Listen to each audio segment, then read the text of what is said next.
didukung oleh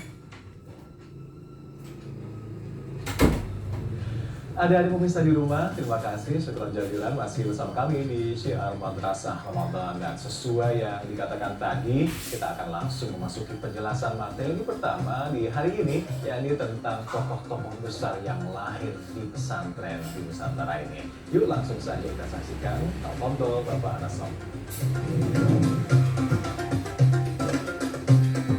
Assalamualaikum warahmatullahi wabarakatuh.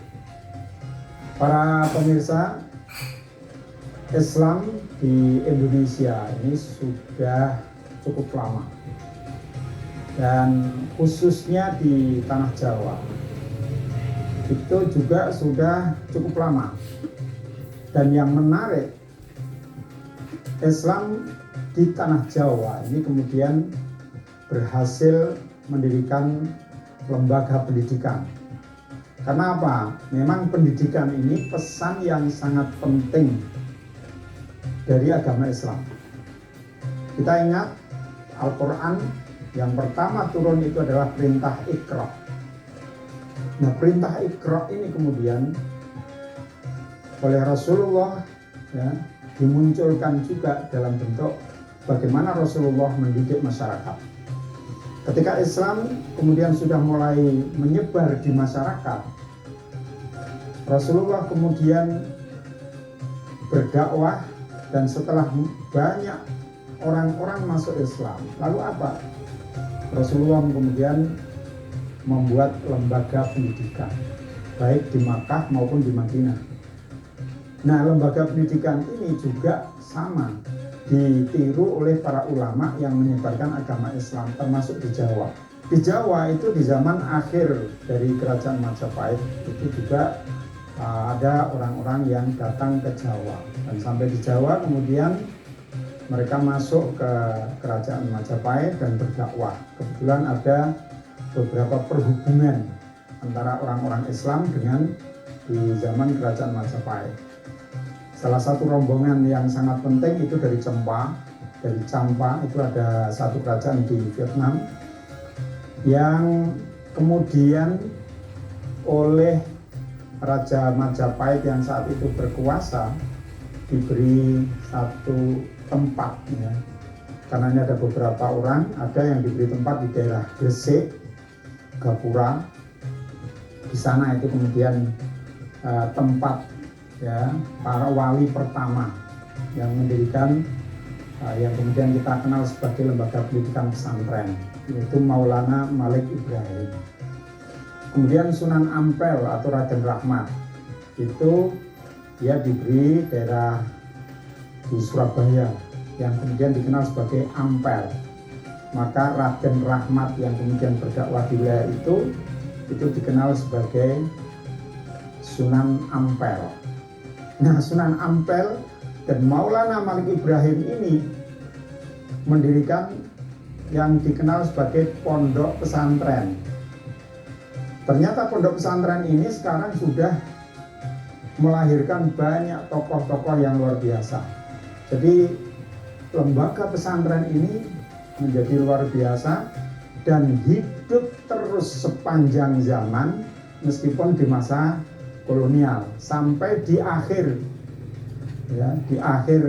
abad 19 itu di Semarang juga lahir ada seorang tokoh kiai yang luar biasa yang namanya sangat dikenal oleh para kiai, hampir semua kiai di Indonesia. Siapa beliau? Beliau adalah Kiai Saleh Darat atau Kiai Soleh Darat. Ada hal yang istimewa para pemirsa dari Kiai Soleh Darat itu, karena santri-santri beliau yang mondok di darat itu adalah ternyata tokoh-tokoh yang sekarang ini kita kenal sebagai tokoh-tokoh yang luar biasa. Siapa mereka itu? Mereka itu antara lain satu, Kiai Haji Hasyim Asy'ari. Saya kira ini banyak sekali orang mengenal, orang Indonesia, bahkan tidak hanya orang Indonesia, orang luar pun Bahkan ada satu biografi yang ditulis oleh orang Libanon, menulis tentang Kiai Haji Hasyim Asy'ari. Orang Libanon ini dia menulis satu buku biografi tentang Kiai Haji Hasyim Asy'ari yang menyatakan bahwa beliau adalah peletak dasar kemerdekaan Indonesia. Nah, Kiai Haji Hasyim Asy'ari ini kemudian di tahun 26 beliau mendirikan organisasi yang namanya Nahdlatul Ulama. Di samping tentu beliau juga mendirikan pesantren karena beliau tokoh dari Jawa Timur di Tebu Ireng. Maka Kiai Haji Hasyim Asy'ari juga membuat basis pesantren di Tebu Ireng. Jadi beliau ini tokoh yang luar biasa. Dari beliau lahir orang-orang hebat juga dari pesantren. Siapa? Putra-putra beliau, ya. Ada Kiai Wahid Hasyim. Ini juga tokoh yang luar biasa dalam mendirikan Indonesia. Dari Kiai Haji Wahid Hasyim kemudian lahir orang yang hebat juga. Siapa beliau? Beliau adalah Kiai Haji Abdurrahman Wahid. Abdurrahman Wahid ini pernah menjadi ketua PBNU beberapa periode. Kemudian beliau juga pernah menjadi Presiden Republik Indonesia. Jadi dari rahim pesantren itu sudah pernah lahir seorang tokoh yang pernah menjadi Presiden Republik Indonesia. Adik-adik pemirsa di rumah, kita akan lanjutkan kembali pembahasannya setelah yang satu ini. Jangan kemana-mana, tetap bersama kami.